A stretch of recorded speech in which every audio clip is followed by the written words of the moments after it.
पेड़ के कुछ औषधीय गुण लेकर आई हूँ। देखो, हम जो है पीपल के पेड़ का पूजा तो करते ही हैं, लेकिन उसको मतलब अगर हम धर्म से ना जोड़ करके देखें तो हम देखते हैं कि उसमें बहुत सारे औषधीय गुण भी होते हैं, जो हमारे लिए कितनी सारी हेल्थ से रिलेटेड समस्याओं का समाधान करते हैं। अब देखो, जैसे क्या होता है, कभी सांस की तकलीफ होती है अगर, तो सांस की तकलीफ में पीपल के पेड़ के लिए, मतलब पीपल के पेड़ की जो पत्तियां होती हैं, उसकी जो छाल होती है, वो बहुत ज़्यादा हेल्पफुल होती है। और वो किस तरह से हेल्पफुल होती है, जो उसकी पीपल की छाल होती है ना, उसको सुखा लें और फिर सुखा करके उसे पीस लें, और पीस करके फिर अगर उसका चूर्ण बना करके उसको खाते हैं तो हमारी ये सांस की समस्या ख़त्म होती है। इसके अलावा इसके पत्तों को जो है दूध में उबाल करके पीने से भी लाभ मिलता है। इसी तरीके से जैसे कब्ज़ हो जाता है तो उसमें, या गैस बनती है, उसमें भी पीपल के पत्तों का प्रयोग करने से जो है बहुत ज़्यादा हेल्प मिलती है, क्योंकि ये पित्तनाशक होती है, पेट की सारी समस्याओं को ख़त्म कर देते हैं। हम क्या कर सकते हैं इसके लिए, सुबह शाम अगर पीपल के पत्तों का रस निकाल के उससे उसे भी लेते हैं ना, तो भी हमारी वो समस्या ख़त्म होती है। इसी तरीके से दांतों के लिए बहुत अच्छा होता है। वैसे तो देखो, इसकी दातुन भी बन जाती है।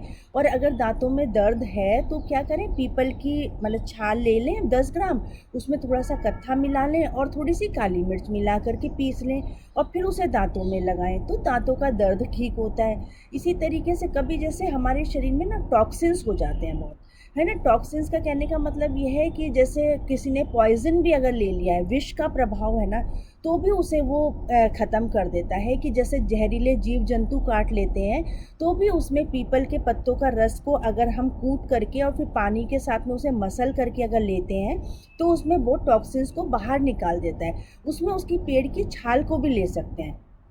इसी तरीके से ये हमारे त्वचा के रोगों के लिए, जैसे कभी दाद, खुजली, या मतलब ऐसे खाज वगैरह कुछ हो जाता है, फोड़े फुंसी हो जाते हैं, तो उसमें पीपल के जो पत्ते छाल होती है उसको घिस करके अगर लगाते हैं, या उसके पत्तों को खाने से हमारे उसे काढ़ा भी बना के पी सकते हैं, तो उसमें बहुत ज़्यादा राहत मिलती है। इसी तरीके से साथियों, जैसे कभी घाव बन जाते हैं ना, घाव में भी अगर हम पीपल के पत्तों का मतलब लेप लगाते हैं, तो घाव सूखने में उसमें मदद मिलती है।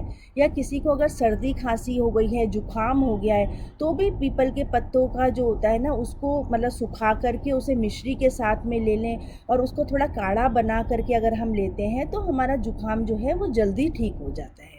और बाकी जैसे हमने स्किन के लिए बताया, घाव के लिए, उसी तरीके से क्या होता है, ये स्किन में झुर्रियों को भी कम करता है। अगर हम ये जो इसकी ताज़ी जड़ को अगर भिगो करके इस पे त्वचा पे इसका जो लेप लगाते हैं, तो वो झुर्रियों को भी कम करता है, हमारे तनाव को भी कम करता है, क्योंकि पीपल में क्या होता है, एंटीऑक्सीडेंट होता है। तो जब इसके जो कोमल जो पत्ते होते हैं ना, जो ताज़े पत्ते होते हैं, तो अगर ताज़े पत्ते को हम चबा लेते हैं तो वो हमारे लिए एंटीऑक्सीडेंट का काम करता है, बढ़ती उम्र का जो है ना वो पता नहीं चलता। ऐसे ही कई बार क्या होता है, जैसे नक्सीर फूट जाती है, तो नक्सीर फूटने में भी क्या आता है कि इसके ताज़े पत्तों को तोड़ करके उसका रस निकाल करके अगर हम नाक में डालते हैं, या इसके अलावा इसके पत्तों को सूंघ भी लें, जैसे मसल करके अगर सूंघ लेते हैं, तो भी हमारी जो नक्सीर में ना उसमें राहत मिलती है। ऐसे फटी एड़ियाँ हो जाती हैं कभी कभी, तो उसमें भी जो इसके पीपल के पत्तों का जो दूध निकलता है ना, उसको लगाने से फटी एड़ियाँ ठीक हो जाती हैं। और जैसे कि मैंने इसमें बताया था कि आपको जैसे पित्त वाली समस्या, ऐसी जैसे किसी किसी का क्या होता है ना, बहुत ज़्यादा पेट में एसिड बनता है, जैसे कि गर्मी बहुत ज़्यादा होती है शरीर के अंदर, तो उसमें अगर हम इसके पत्तों को ले लें, उसमें हम बेल के पत्र भी डाल सकते हैं, और उसको जो है ना भिगो करके उस पानी को अगर हम पीते हैं, तो हमारे लिए जो होता है ना वो समस्या ख़त्म हो जाती है। तो इस तरीके से साथियों, पीपल में जो होता है ना, ये सिर्फ पूजा के लिए ही नहीं, बल्कि हमारे शरीर की बहुत सारी समस्याएं होती हैं, उनका भी ये समाधान करता है, तो हमें इसका सेवन करना चाहिए। तो अगर साथियों आपको ये मेरी जानकारी पसंद आई हो, तो मेरे चैनल को लाइक व सब्सक्राइब करिए। मेरा चैनल है nature talk by Apoorva Vashishtha. और साथियों, आप सभी का बहुत बहुत धन्यवाद मेरा ये वीडियो देखने के लिए।